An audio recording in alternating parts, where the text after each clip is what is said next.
هذا الأخير لابد أن يكون معلوما. يعني عندما شخص يحب يدير وصية يقول ندير وصية إلى فلان ابن فلان، يحدد اسم الأب اسم الأم ميلاد تاريخ ميلاده، يعني لابد أن يحدده تحديدا نافيا للجهالة. مثلا شخص حب يدير وصية لشخص واحد آخر ويقول اسمه عثمان مثلا ويسكن في ولاية النعامة. هنا كيفاش راح تنفذ هذه الوصية؟ يمكن نروحوا لولاية النعامة نلقاو كاين على الأقل 20 إنسان اسمه عثمان، وبالتالي فإنه هذا التحديد الموصى له في هذه الحالة يعني تحديدا ناقصا غير نافي للجهالة.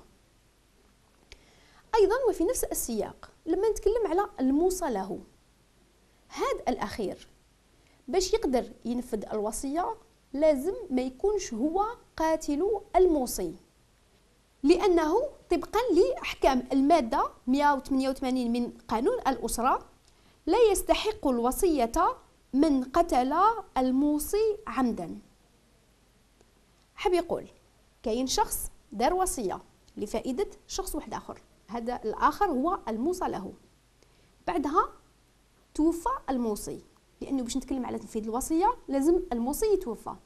توفى الموصي، هذا الشخص الموصى له إذا كان هو من قتل الموصي، يعني مات لأنه الشخص اللي وصله هو اللي قتله، لأنه كاين كثير من الحالات بمجرد ما يعرف شخص أنه كاين إنسان حرر الوصية يقول لك نروح نقتله باش نستفاد من هذيك الوصية. هنا إذا كان الموصى له قتل الموصي عمدا معذرة فإنه لن يستحق تلك الوصية، يعني لن تنفذ تلك الوصية، يعني ما يسهلهاش.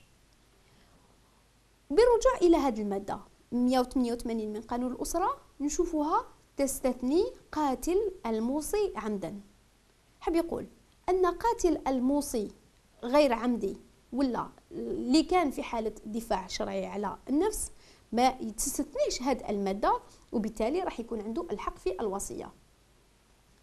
أما مسألة تحديد ما إذا كان الموصي لما توفى مقتول هذاك القتل كان عمدا أو غير عمدا أم الموصى له كان في حالة دفاع شرعي، إنه هذه المسألة راح يتم تقديرها وتقريرها من طرف القاضي الجزائي، هو اللي راح يشوف هل ظروف القتل كانت عمدية أم غير عمدية.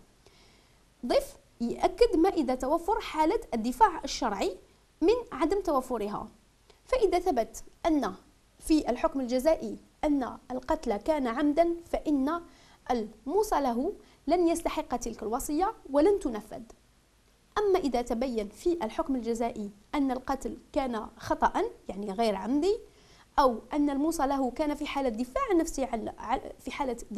نفسي عنه، فهنا فإنه هاد الحالتين راح يستحقوا الوصية ويقدر أنهم ينفذوها. أيضا هذا الموصى له طبقا لأحكام المادة 189 من قانون الأسرة لا وصية لوارث إلا إذا أجازها الورثة بعد وفاة الموصي. حاب يقول أن القاعدة أن الوارث لا يكون موصى له في وصية، لكن هذا ما يمنعش أنه الشخص الموصي عندما يحب يدير وصية يحرر وصية لفائدة أحد ورثته. بعد ما يموت الموصي فإن تلك الوصية ما يقدرش الشخص الموصى له والوارث في نفس الوقت ما يقدرش ينفذها إلا بعد ما يقبلوا له الورثة الآخرين. نقدم مثال، كاين شخص قام بتحرير وصية لأحد ورثته سواء لابنه أو ابنته أو زوجته أو أحفاده إذا كان والدهم متوفي أو أي وارث آخر. بعد ما توفى هذا الموصي يعني تم اكتشاف تلك الوصية، هاد الأشخاص الموصى لهم طبعا راح يجبدوا هذيك الوصية ويطالبوا لتنفيذ باش ينفذوها. في هذه الحالة لا يمكن تنفيذ الوصية إلا بعد إجازة باقي الورثة، وبالتالي إذا لم يجيزوها فلن تنفذ. وفي هذه النقطة اللي كنت تلقيت سؤال من طرف السيدة ياقوت من دراريا اللي تسأل أنها ورثت نصيبا من تركة زوجها كما ترك لها وصية باسمها للقطعة الأرضية، لكن أبناء زوجها من امرأة أخرى رفضوا ذلك. تسأل: ما حكم الوصية في هذه الحالة؟ وما مآل القطعة الأرضية؟ يتبين من سؤال هذه السيدة أنها زوجها توفى، وفي نفس الوقت هي وارثة لقطعة أرضية. هناك ورثة آخرين وهم أبناء زوجها المتوفي من امرأة أخرى، تقول أنهم يرفضون تنفيذ الوصية. فأقول لها: فعلا وطبق لي المادة 189 من قانون الأسرة اللي سبقت وذكرتها، أنه لا تنفذ الوصية لوارث إلا بقبول الباقي الورثة. وبالتالي هنا هاد الورثة إذا ما قبلولكش باش تنفذي الوصية وباش تنتقل ملكية هاد القطعة الأرضية إليك، فإنه لا يجوز لك تنفيذها، وهنا راح تبقى هذه الوصية بدون تنفيذ. أما فيما يخص مآل تلك القطعة الأرضية، فهذه الحالة راح تدخل في التركة الإجمالية لذلك الشخص المتوفي اللي هو زوجك، وراح تقسم فيما بين كل الورثة، وكل واحد راح ياخذ على حسب نصيبه. وأيضا باعتبارك وارثة راح تنالي نصيبك بصفتك كوارثة فقط، دون أن تكون لك صفة الموصى لها. كاين حالة أخرى تشبه هذه الحالة لكن مخالفة لها نوعا ما. عندما نقول وصية لوارث، قلت لا تجوز تنفيذها أو لا يجوز تنفيذها إلا بموافقة باقي الورثة. فإذا قبل باقي الورثة تنفيذ الوصية، وبالرجوع إلى أحكام المادة 185 من قانون الأسرة، فإن الوصية لا تنفذ إلا في حدود ثلث التركة، وما زاد عن الثلث يشترط موافقة باقي الورثة أيضا. هنا حاب يقول كاين في الحالة الأولى اللي قلتها الورثة الآخرين لابد من موافقتهم على تنفيذ الوصية لوارث. بعد ما يوافقوا، حتى عندما نتكلم على تنفيذ الوصية لازم يوافقوا على تنفيذ ما يتجاوز ثلث التركة. وفي هذا الباب اللي كنت تلقيت سؤال من قبل السيدة رقية من سطيف اللي تقول: توفي أبي وترك لي وصية لتملك مصنعه، لكن باقي الورثة لا يرفضون الوصية ولكن يقولون بزاف عليك، فكيف الحل؟ يتبين من سؤال هذه السيدة رقية أنها لها وصية من قبل والدها المتوفي من أجل تملك المصنع اللي كان يملكه هو. كاين ورثة واحد آخرين، الورثة الآخرين ما يرفضوش الوصية في حد ذاتها، يعني ما يرفضوش تنفيذ الوصية. عندما يقولوا بزاف عليك يعني أنهم يعارضوا المقدار اللي جاء الموصى به. وبالتالي عندما نرجع للكلام اللي قلته، إذا الورثة أجازوا تنفيذ الوصية لوارث فإنه تنفذ في حدود الثلث فقط، وما زاد عن ثلث يشترط موافقة باقي الورثة. وهذا هو الموقف تاع هذه السائلة.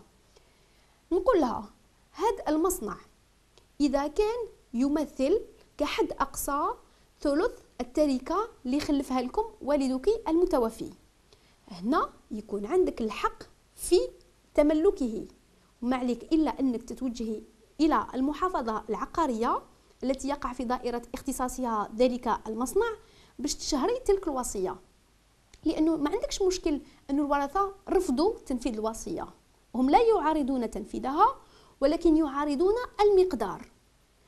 فإذا كان المقدار في حدود الثلث فتنفذ، أما ما جاوز الثلث فيشترط موافقة باقي الورثة. في هذا السؤال تقول أن الورثة الآخرون يقولون لها بزاف عليك. فإذا كانت قيمة ذلك المصنع تتجاوز ثلث كل التركة التي خلفها والدك المتوفي، فيكون عندك الحق باش تنفذي الجانب المتعلق بثلث التركة. وما جاوز الثلث راح يدخل إلى التركة الإجمالية ويتقسم بين كل الورثة. حاب يقول إذا افترضنا أن قيمة المصنع تمثل ثلثي التركة، يعني 2/3 من التركة الإجمالية، عندك الحق باش تنفذي ثلث التركة، طبعا بعد قبول الورثة الآخرين تنفيذ الوصية في حد ذاتها. أما الثلث الآخر يعني اللي يزيد على الثلث الأول فيشترط موافقة باقي الورثة.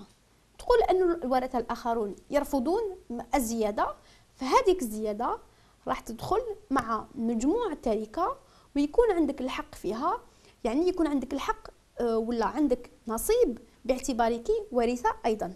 حبيت نقول يكون عندك نصيب باعتبارك موصى لها ونصيبك هنا محدد بثلث التركة، ضف إلى نصيب آخر باعتبارك وارثة، وهنا يتحدد على حساب الورثة وعلى حساب الفريضة. لكن عندما نقول تنفيذ الوصية في حدود الثلث فقط، فإن هذا ما نحتج به في مواجهة الموصى له الوارث فقط، وإنما نتمسك به من في مواجهة الموصى لهم الغير ورثة. نقدم مثال، شخص يحب يدير وصية، يقدر يدير وصية إلى شخص غريب ما عنده حتى صلة قرابة معاه، ماشي بالضرورة لازم يكون وارث، يعني يحب يدير الخير في إنسان واحد آخر، يشوف مثلا أنه فقير حب يتصدق عليه، يقدر يدير له وصية، ويقدر يدير له أيضا يعني وصية بكل ممتلكاته أو نصف ممتلكاته. الموصي راهو حر عند تحرير الوصية، لكن هذا الشرط يكون عند تنفيذ الوصية. فإذا افترضنا كما قلت شخص وصى لشخص واحد آخر بنصف ممتلكاته، هذا الموصى له ما يقدرش ينفذ الوصية بنصف الممتلكات، لأن نصف الممتلكات تتجاوز ثلث التركة، بالتالي هذه الزيادة لازم يوافق له عليها باقي الورثة إن كانوا موجودين فعلا. أيضا فيما يخص الموصى له، يقدر يكون موجود عند الوصية كما يقدر ما يكونش موجود، وإنما راح يوجد لاحقا، وهو ما أكدته المادة 187 من قانون الأسرة، اللي نصت على أنه تجوز الوصية للحمل بشرط أن يولد حيا. يعني شخص يقدر يوصي لإنسان امرأته على وشك الولادة، يوصي لهذاك المولود، يعني لهذاك لو بيبي، لكن بشرط أن ذلك المولود يولد حيا، لازم يولد حيا. كاين بعض الحالات يوصي شخص لجنين بعدها يتبين بلي ما كانش جنين واحد وإنما كاين توأمين أو أكثر. في هذه الحالة راح يستحقوا هذوك التوأم كلهم الوصية بالتساوي. مثلا شخص يوصي لجنين مفترضا أن كاين طفل واحد، بعدها تبين أن هنالك طفلين، فذلك الطفلين راح يستحقوا تلك الوصية بالتقاسم، يعني بالتساوي، كل واحد يدي النصف، بغض النظر ما إذا كان هذوك الجنينين واحد ذكر والأخرى أنثى، في زوج راح يتقاسموهم، لأنه محش نطبقوا هنا قاعدة للذكر مثل حظ الأنثيين، لأنه هنايا المسألة ما راهيش مسألة إرث وإنما وصية. في هذه النقطة تلقيت سؤال من قبل السيدة أيمن من تلمسان، تقول: توفي أبي وكنت حاملا، ونظرا لكون زوجي متوفي أيضا ترك لي والدي وصية للجنين الذي في بطني. الكشف الطبي أثبت أنني حاملا بتوأمين، والاحتمال الأكبر أن أحدهما لن يعيش، فمن يستحق الوصية هنا؟ سؤال هذه السيدة تقول والدها قبل ما يتوفى ترك لها وصية للجنين الذي في بطنها. كما ذكرت إذا كان ذلك الجنين فيه توأم يعني 2 أو أكثر راح يتساواو فيما جاءت به الوصية. لكن بشرط أن يولد الجنين حيا. هنا هاد السيدة تقول واحد من التوأم عنده ظروف صحية، يقدر يعيش يقدر لا. فإذا ولد التوأم يعني نزادوا في زوج حيين، هنا راح يستحقانها بالتساوي. إذا كان الجنين اللي عنده ظروف صحية يمكن أن يولد ميتا والآخر حي، فإنه في هذه الحالة الجنين الحي راح يستحق الوصية كلها، يعني لوحده. لكن إذا ما افترضنا أن الجنين يعني التوأمين معذرة نزادوا كليهما على قيد الحياة، يعني زادوا في زوج حيين، هنا بمجرد الولادة حيا راح يستحق تلك الوصية، يعني راح يكون عنده الحق فيها. فإذا مات أحدهما لاحقا فإن الوصية هنا الحي يدي النصف تاعو فقط، أما المتوفي الوصية تاعو تنتقل إلى ورثته، يعني إلى ورثة ذلك الطفل المولود حيا والمتوفي بعدها، يعني شكون اللي يورثوا هما اللي راح يتقاسموا هذيك الوصية.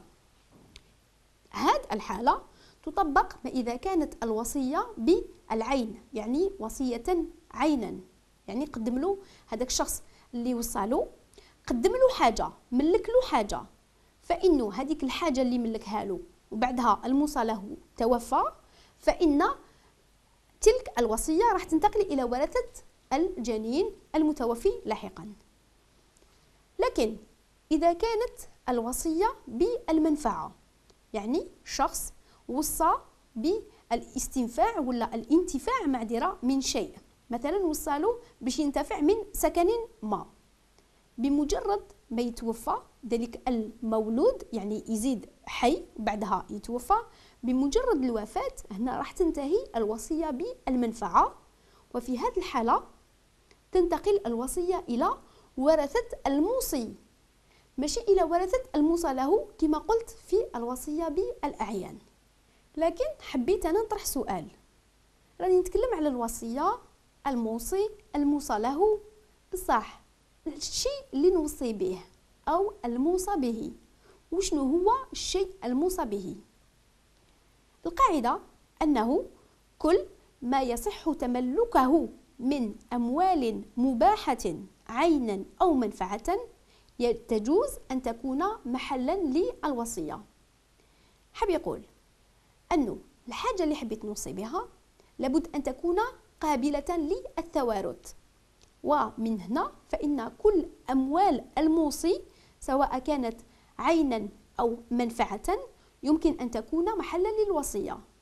حاب يقول عندما نوصي ماشي بالضرورة لازم نعطي له حاجة، نعطي له دار، نعطي له مصنع، نعطي له قطعة أرضية، نعطي له سيارة، لا، نقدر أيضا نوصي باش ينتفع من سكن مسكن، ولا ينتفع من زراعة قطعة أرضية ومحصول تلك الزراعة راح ياخذوه هو، يعني الموصى له. فهذه الحالة هي الوصية بالمنفعة. هناك شرط ثاني، لابد أن يكون الموصى به متقوما، يعني مباح الانتفاع به شرعا بين المسلمين، ومن ثم ما يقدرش يكون محل وصية مثلا الخمر أو المخدرات أو الخنازير، لأنها لا تعتبر أموالا متقومة شرعا. شرط ثالث، لابد أن يكون الموصى به قابلا للتملك، لأني قلت أن الوصية هي تمليك، يعني نملك إنسان واحد آخر، ومن ثم لابد أن تكون محل الوصية قابلا لتملكه من طرف شخص آخر هو الموصى له بموجب عقد من العقود المنصوص عليها قانونا. أيضا الموصى به أو محل الوصية لابد أن يكون موجودا وقت تحرير الوصية إذا كان معينا، مثلا شخص حب يوصي على سيارة ولا شقة أو قطعة أرضية أو مصنع أو حتى محل تجاري أو غير ذلك، إذا كان محدد ولا معين فلا بد أن يكون موجودا وقت تحرير الوصية. أما إذا لم يكن محددا عند الوصية، مثلا كاين شخص يقول أنا حبيت أريد أن أوصي ملك مشاع. ففي هذه الحالة لابد أن يكون الموصى به موجودا عند الموت. لكن حبيت نطرح سؤال واحد آخر من عندي ونقول واش يلزم ولا واش يلزمني باش نقول أني عندي وصية، أو بمصطلح أصح كيف تثبت الوصية؟ طبقا لأحكام المادة 191 من قانون الأسرة تثبت الوصية أولا كأصل بموجب محرر، يعني يدلي به الموصي أمام الموثق والذي يقوم بتحرير عقد بذلك. يعني الشخص اللي يحب يدير وصية يتوجه إلى الموثق ويقوم هذا الأخير بتحرير عقد بذلك، طبعا بعد إحضار الشهود. كذلك ذلك العقد، يعني عقد الوصية، لازم يكون يحددوا فيه شكون هو الموصي، يعني شكون اللي يحيد الوصية، شكون هو الموصى له، وما هو الشيء الموصى به. لكن هناك حالة أخرى تعتبر كاستثناء للقاعدة العامة. ففي حالة وجود مانع قاهر من تحرير عقد الوصية أمام موثق فيجوز تثبيتها بموجب حكم يتم التأشير على عقد ملكية الموصي بذلك الحكم. نوضح أكثر. القاعدة أنه الشخص يحب يدير وصية يتوجه للموثق يحرر له عقد بذلك، لكن هنالك بعض الحالات وين تدخل فيها القوة القاهرة، ما يقدرش هذاك الموصي أنه يحرر العقد في الشكل الرسمي.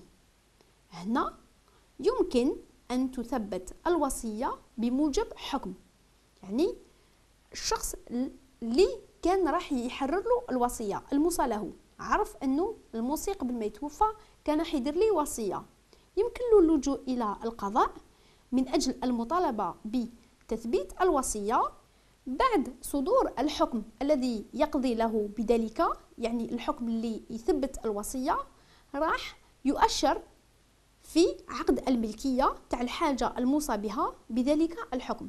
يعني كاين عقد ملكية تاع الحاجة اللي وصينا بها اللي كانت محل وصية، نأشروا في عقد الملكية بوجود حكم يثبت الوصية. نقدم حالة تخص هذا الجانب. نفترض موصي توجه إلى الموثق باش يدير وصية إلى شخص ما، خدا الشهود معاه وخدا الملف المطلوب، قام الموثق بتحرير عقد الوصية الابتدائي أو مشروع عقد الوصية. لكن قبل ما يحدد له الموثق اليوم اللي يجي باش يمضي فيه على عقد الوصية النهائي، في تلك الفترة توفى الموصي، ومن ثم هنا هذه الحالة نكون أمام قوة قاهرة استحال معها تنفيذ أو تحرير الوصية في الشكل الرسمي. هنا الشخص المستفيد ولا اللي كان راح يكون مستفيد من الوصية الرسمية يقدر يتوجه إلى القضاء، يدي معاه هذوك الشهود اللي حضروا أمام الموثق، ويمكن أيضا يعني إذا مكنوا الموثق من نسخة من عقد الوصية الأولي أو مشروع عقد الوصية يرفقوا في الملف ويقول أن فلان كان بصدد إعداد عقد وصية لفائدته، ويقدم كل ما يثبت ذلك من وسائل الإثبات القانونية. بعد ما القاضي يعني يطالع الملف ويشكل قناعته حول مدى توفر هذه الشروط، يعني وجود قوة قاهرة، وجود وصية أو مشروع وصية، راح يحكم بتثبيت الوصية. بعد ما يصدر الحكم بالتثبيت ويصبح ذلك الحكم نهائيا، يأخذ ذلك الحكم ليؤشر به على أصل عقد الملكية الذي يخص الشيء الموصى به. وبهذا أختم عدد اليوم، وأسأل الله العزيز الكريم أن يبارك أعمالنا وأن يهدينا وإياكم إلى سواء السبيل، آمين. كانت معكم الأستاذة كراوة سهام. لمزيد من المعلومات والاستشارات القانونية ما عليكم إلا أن تراسلوني عبر البريد الإلكتروني الظاهر على الشاشة.